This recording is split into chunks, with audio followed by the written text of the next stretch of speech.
G'day guys, how's it going? Welcome back of course to the Time Bomb channel, and I hope all is good in your part of the world. Watch review today of the CERTINA DS Action Diver. You're gonna like this. Ref C032.607.38.051.00. And I do wish that they'd come up with some better naming conventions for these things. Basically, Bruce Wayne called up the other day and he asked for a recommendation for his next watch, and I figured that this blacked out stealth version here from CERTINA was a pretty good choice for him. First Class Watches here in the UK have lent this one in for review. Huge thanks to them. Do check them out. Let them know you've come from the Time Bomb channel, and they'll do their best to help you on price matching on this or any other watches. So let's just zoom in a fraction. All right, so there we go. And as you can see, up close and personal, this thing is so blacked out.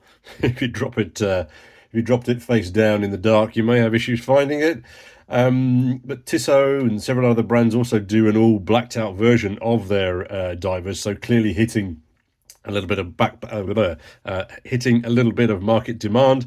And if of course Batman's tights are not your favorite colorway, the DS do come in a huge variety of colors, bezels and things like that, so it'd be easy to pick out your preferred color combo. To note also, these retail for, what is it, £870 in the UK, but again, talk to First Class Watches always about price matching. And yeah, let's zoom in a fraction more. Let's kick off with some key speckage. So we're quite a lot of reflection, but more than I had anticipated. Anyway, moving on. We are around 43 mils across. It is then a fairly chunky 52 mils north to south. I'm getting around 12 mils deep, but you probably add a couple of mils if you're going to keep it on this NATO, because obviously that's going to pop it up off your wrist a little bit further. You get that lovely odd choice of 21 mil lugs in here. You get some sapphire up top, which allegedly has some some AR on it, but I think you probably benefit with a fraction more. And then you do also get a proper 300 meters worth of watery goodness with these as well. So proper spec beast.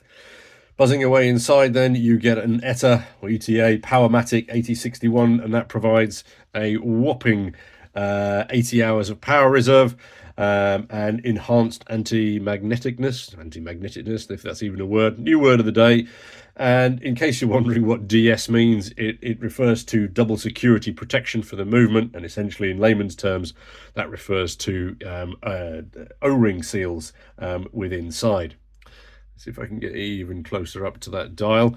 Now, I think that that inky black dial is lacquered, but do correct me if I'm wrong there. I read that somewhere on one of their websites, but then again, when I went back to look for it, I couldn't find it. So again, if you can help out and provide some up-to-date or accurate information on that, that would be appreciated. Let's get some.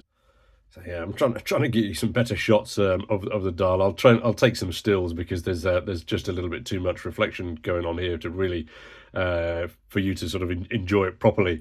For my taste, there's possibly a little bit too much text on the dial. You've got the logo, CERTINA, the date, and then 3 lines of script down below. I think it's just a little bit busy in that sense, but then again, some people might prefer those additional details. Some people may also suggest that they went a little bit too far with the all blacked out hands.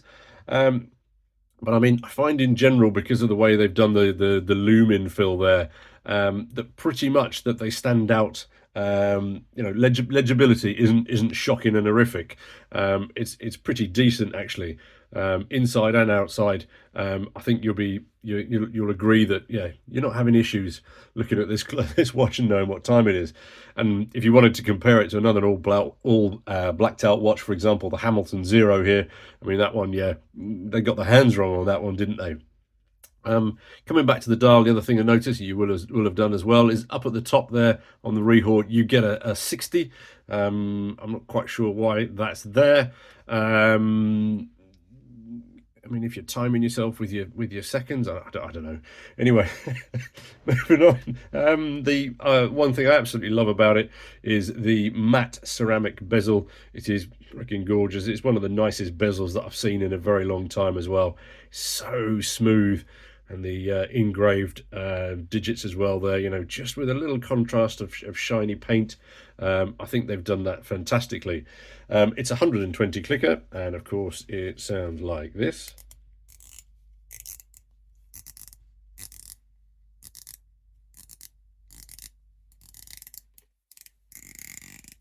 So yeah, pretty good. I think potentially, let me just realign it up at the top. It might sound a little bit better once you've had it a while and you've you've been fidgeting the hell out of that thing. It might sort of smoothen up a little bit.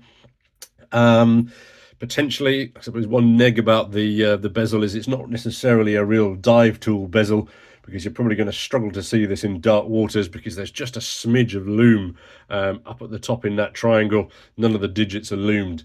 But you know, low light visibility I think is pretty good. It's pretty clear. You'll also notice as well, I mean, straight off the bat, that the hands are much brighter than the hour markers, and I'm wondering if that little lume pip up at the within the triangle could have been a fraction stronger, or even, you know, triangular as opposed to a dot. These weigh in at 115 grams, so that's just the head and on this NATO, so bear that in mind in case you were, say, putting it on a bracelet of some description. Personally, I wouldn't put it on a bracelet. I think it's got to be a rubber ducky, or a sailcloth type strap. It only comes with the NATO strap in the box, which again I find a little bit of an odd choice, because usually the NATO is the backup freebie. So I'm not sure what they were thinking, especially considering the price. I mean, it's a decent NATO strap, signed and what have you, but I just think, again, for the price, they could have included a rubber dive. And also, let me just throw it on wrist. Yeah, I mean, the NATO is functional. Holds the, I haven't got it perfectly aligned or set up yet, but I mean, it holds the watch, you know, comfortably on wrist. I just find it a little bit thin, and again, I'm wondering, you know, with a thicker strap, it's potentially going to improve the fit, because I say, you know, you got 52 there north to south and 43 across. You know, it's a fairly, you know, decent sized dive watch. So again, a little bit, yeah, little bit of a different perspective. Anyway, hear your thoughts down below, guys. I might be rambling on about nothing here, so yeah, please do advise.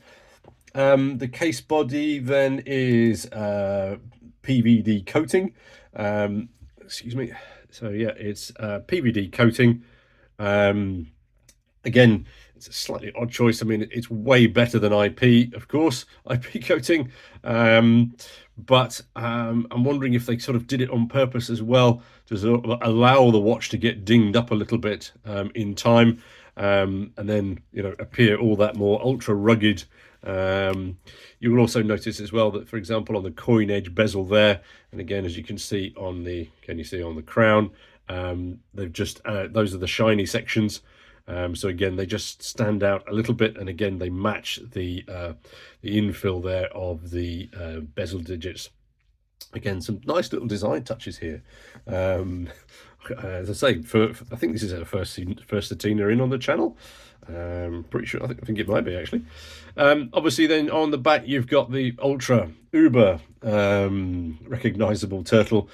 I don't know how many years CERTINA have been using it. Obviously, I'm not taking the sticker off because this is a shop lent-in watch. But yeah, case back engraving, you know exactly what you're getting with CERTINA. And maybe for the ultra goths out there, perhaps they could have included some blacked out spring bars. Or maybe that's just you know, a spring bar too far. So should you find yourself, you know, infiltrating a villain's lair, and you're looking for something that is bold, big, specced up and divey, it's dark, moody, excuse me, I've got a fingerprint in the middle, and stealthy, and I think you're getting a very nice wristwatch here. As I say, first CERTINA in on the channel, and I'm pretty impressed with it. And these, you know, in general, I think are receiving a lot of very positive feedback from the community and from owners. And again, so you can see that movement as well, lovely and smooth. It's got a little bit of resistance to it, which is also nice, and the re-engage as well then, very, very positive. Quite a long way in, actually. There it is, a little bit further.